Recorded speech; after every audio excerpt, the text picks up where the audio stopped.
What up friends, Liron here, and today I want to talk to you about my daily writing habit.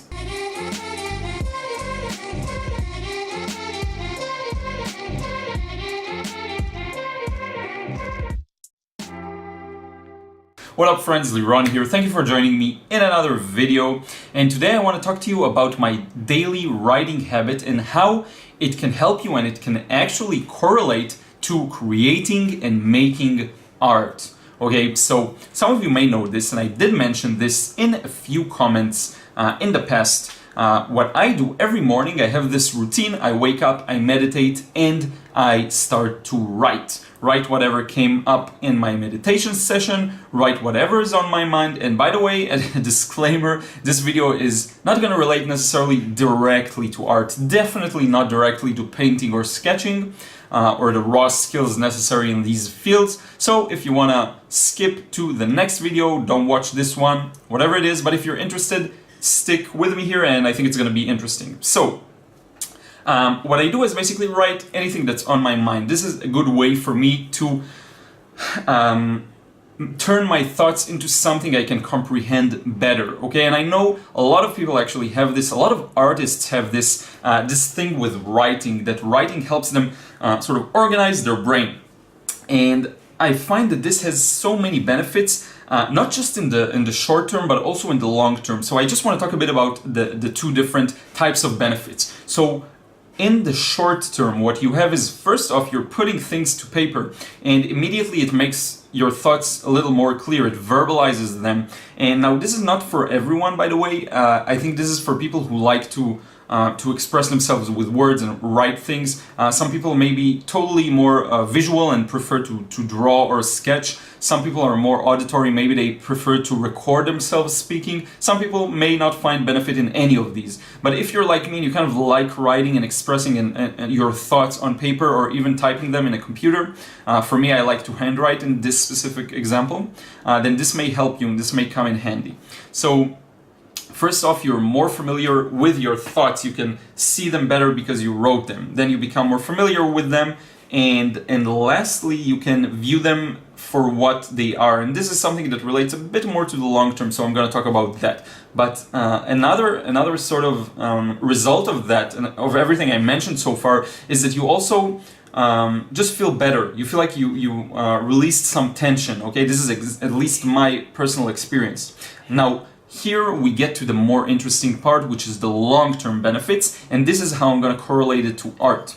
So what happens is, when you have a full notebook filled in with your thoughts and things that you think about on a daily basis, what happens is that maybe once in a while you want to take a look back and see what you wrote maybe a few weeks ago or a month ago or 2 months ago, depending on how thick your notebook is, because sometimes you have to go over back to a new one or replace them, and I am on my 4th or 5th one, I think, already, because I've been doing it for quite some time now and I write a lot sometimes. And so sometimes you go back and you take a look at your thoughts sort of from the past or from a few days ago, a few weeks ago, and I think two main interesting things happen. So the first thing that happens is that you recognize patterns and things that repeat themselves.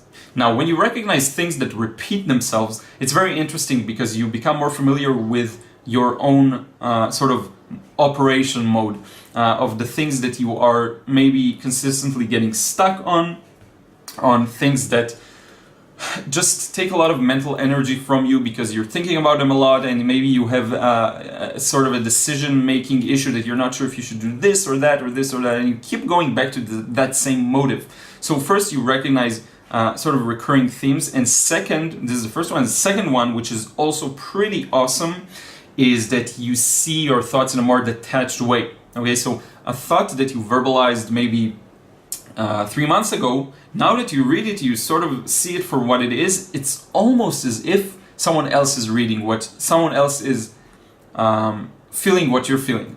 And that other person is completely different. He'll be less affected by the things you're feeling. You won't have the same attachment to them, and you can see them more clearly. This is why we turn to friends for advice, because they can see things a little differently than us and give us shed some light on the areas that are dark in our minds. And so these are two of the hugest benefits for this thing. One, you're detached, and two, you can recognize recurring themes. Now, how does this relate to developing your art skills? So from my experience, this relates to daily creation, okay? And really creating on a daily basis. Painting every day, sketching every day, drawing every day, sculpting every day, writing music every day, directing every day, whatever, writing every day. Everything is just, if you do that on a daily basis, you have this huge stack of information or body of knowledge that you can just access at any given moment and recognize things. So for example, a lot of people wonder, how do I develop my own artistic style? I did a few videos on this kind of topic, and I believe it's something that emerges from within you.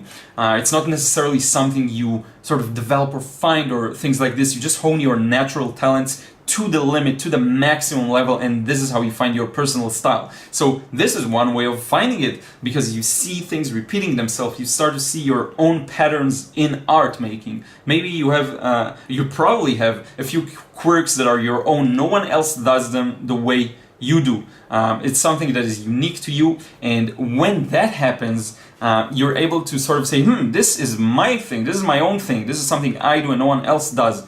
Thus, it is a part of my own unique style. And we all have these things. For me, for example, in sketching, it's the way I approach the cross-hatching thing that I love to use it heavily.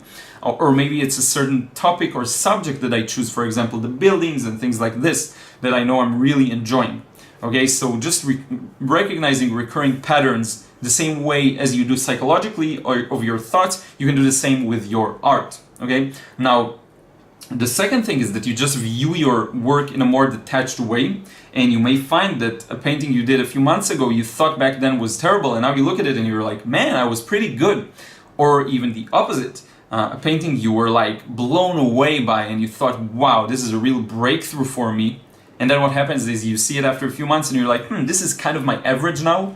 Bam, you get a boost of self-esteem, because what used to be your best is now your average. And this is a very common theme with skill building that I noticed about myself. And it happens in sort of a 6-month circles. Every 6 months, I find that what I considered my best turns into my average, which is good. What I considered to be my very, very best at the time is now my average work. And my new best is in a completely different level, okay? So this is basically the topic I wanted to share with you today. I hope you enjoyed this, kind of correlating my writing habit to the daily creation habit, okay? Now, if this is something that sounds like it would interest you, I want you to keep it very simple. Just get a notebook, get a pen that you're comfortable writing with, and just every day in the morning, first thing in the morning, if you meditate, that's cool. If you just want to write down what's on your mind, that's also cool. The goal here is to train yourself to produce more and more and more, and not be afraid to write down what you really feel. And it's really an ongoing process of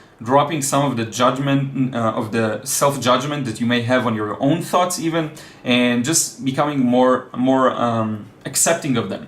And then when you become more and more accepting of them, it's much more easy to produce them, and you're much better at verbalizing or recording or sketching whatever it is in your mind. Okay? So I hope this video gave you a new perspective and maybe something a bit extra, aside from just how to X, how to Y, how to paint, how to draw.